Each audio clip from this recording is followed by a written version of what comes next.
اسی طرح سے جو اکسیر ہوتی ہے اس میں اگر یہ تین چیزیں ہوں گی، روح ہوگی، نفس ہوگا، جسم ہوگا، تو کوئی ایک چیز بنے گی، آپ کے سامنے آئے گی۔ اگر یہ ترتیب نہیں ہے تو کبھی کوئی نئی چیز نہیں بن سکتی۔ اب آپ کہیں گے روح کی پہچان،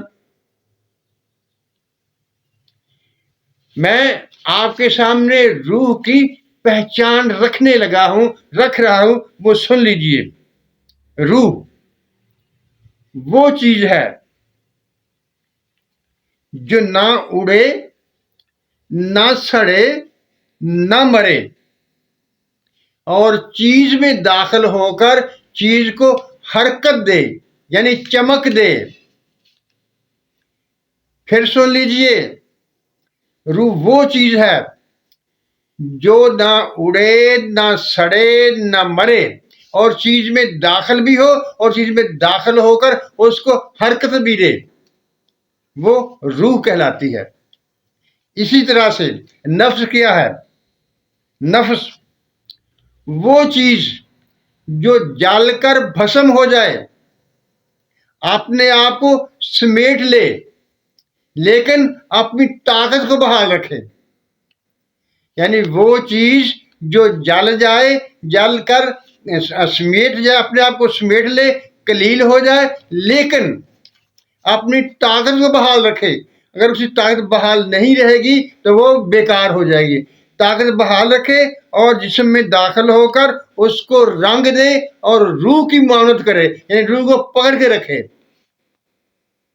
ایک دفعہ پھر سن لیجئے، نفس وہ چیز جو جل کر سڑ جائے، اپنے آپ کو قلیل کر دے، لیکن قلیل کرنے کے باوجود اپنی طاقت کو زال نہ ہونے دے، اور دوسری چیز میں داخل ہو جائے، رنگ دے اور روح کو پکڑ کے رکھے۔ روح بھی آپ کے سامنے تعریف آ گئی اور نفسی پہچان بھی آپ کے سامنے آ گئی۔ باقی جسم تو آپ سب جانتے ہیں، وہ مٹی ہوتی ہے، وہ محفوظ رہتا ہے، اڑتا سڑتا نہیں ہے، اسے جسم کہتے ہیں۔ یعنی جس چیز میں نفس اور روح دونوں موجود ہوں گے وہ جسم ہوگا۔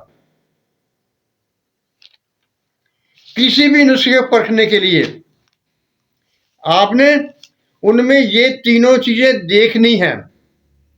اس میں روح بھی ہونی چاہیے، اس میں نفس بھی ہونا چاہیے، اور جسم بھی ہونا چاہیے۔ آپ نسخوں کو دیکھیں گے تو آپ کو پتہ چلے گا۔ ایسے لوگ ہیں، سارے ارواح ہوتی ہیں، کئی نسخوں میں سارے نفس ہوتے ہیں، کئی میں جسم ہوتا ہے، کچھ بھی نہیں اور ہوتا۔ ایسے نسخوں سے آپ نے کیا لینا ہے؟ صرف پیسہ ضائع کرنا ہے، ٹائم ضائع کرنا ہے، اور پریشانی منہ لینی ہے، اور لوگوں کی باتیں سننی ہے۔ معزز ناظرین سامعین، اب میں آپ کو اس کی ترکیب بتا دوں۔ نسخہ اس کے اگلے والی بعد والی جو ویڈیو ہوگی اس میں بتاؤں گا، لیکن میں ترکیب آپ کو بتا دوں گا آپ نے کرنا کیا ہے۔ یہ روح، نفس اور جسم جو ہے، اس کے ساتھ آپ نے معاملہ کیسے کرنا ہے۔ آپ نے صرف یہ کرنا ہے کہ آپ نے نفس جو ہے اس کو اس کے معیار پر پہنچانا ہے، یعنی اس کو مدبر کرنا ہے، جسے قائم کرنا بھی کہتے ہیں۔ ایک چیز یعنی وہ نفس جو ہے اس کی پہچان کیا تھی؟ وہ جل جائے گا، جل کر قلیل ہو جائے گا، لیکن اپنی طاقت بحال رکھے گا۔ اگر وہ اپنی طاقت کم کر دے گا، اپنی طاقت کھو دے گا، تو وہ نفس نہیں رہے گا۔ جب وہ نفس نہیں رہے گا، اپنی طاقت کھو دے گا، تو وہ روح کو نہیں پکڑ سکے گا، روح کو قابو نہیں رکھ سکے گا، لہذا کوئی نئی چیز نہیں ہوگی۔ سب سے اہم یہی نفس کا بنانا ہے۔ اگر آپ نے نفس کو بنا لیا، ایک چیز نفس کو مدبر کرنا ہے، اس کو قائم کرنا ہے۔ جب اس کو قائم کر لیں گے تو پھر روح، نفس اور جسم تینوں کو ایک ساتھ ملائیں گے، ملا کر اور اس میں بوٹی کا پانی ڈال کر اس کو کھرل کریں گے اور آگ دیں گے۔ آپ نے کم از کم 4 کلو کی آگ دینی ہے۔ ملایا، پانی ڈال کر کھل کرتے رہے، اور مٹی میں کجلی میں بند کر کے، یعنی وہ کجی جسے کہتے ہیں چھوٹی سی، اس میں بند کر کے آپ نے 4 کلو کی آگ دینی ہے. پھر نکالیں گے، پھر اس کو کھل کریں گے، پھر پانی ڈالیں گے، پھر آگ دیں گے. یہ ہے محنت کی جگہ. اس جگہ پر آپ نے محنت کرنی ہے. اگر آپ نے اس جگہ محنت کر لی تو آپ کامیاب ہوں گے. اگر آپ یہاں محنت نہ کر سکے، آپ کی محنت میں کمی رہ گئی، تو پھر کچھ حاصل نہیں ہوگا. یعنی پہلے نمبر پر آپ نسخے کی پہچان کریں گے، روح، نفس اور جسم کو پہچانیں گے. یہ تینوں چیزیں ملائیں گے، ملا کر ان کو کھرل کریں گے. کھرل کرنے کے بعد اور آگ دیں گے. اسی طرح سے چلتے رہیں گے اور اس کا امتحان کرتے رہیں گے.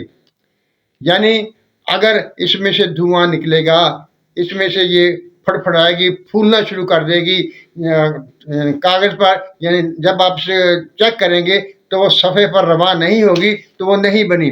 آپ نے اس وقت تک محنت کرنی ہے، اس وقت تک آگ دیتے رہنا ہے، جبکہ جب آپ اسے کسی چیز پر، تانبے یا چاندی پر ڈالیں تو وہ اس پر اوپر نہ اٹھے، بلکہ سمٹ کر اس پر پھیلنا شروع ہو جائے، تو آپ کامیابی کے نزدیک پہنچ جائیں گے.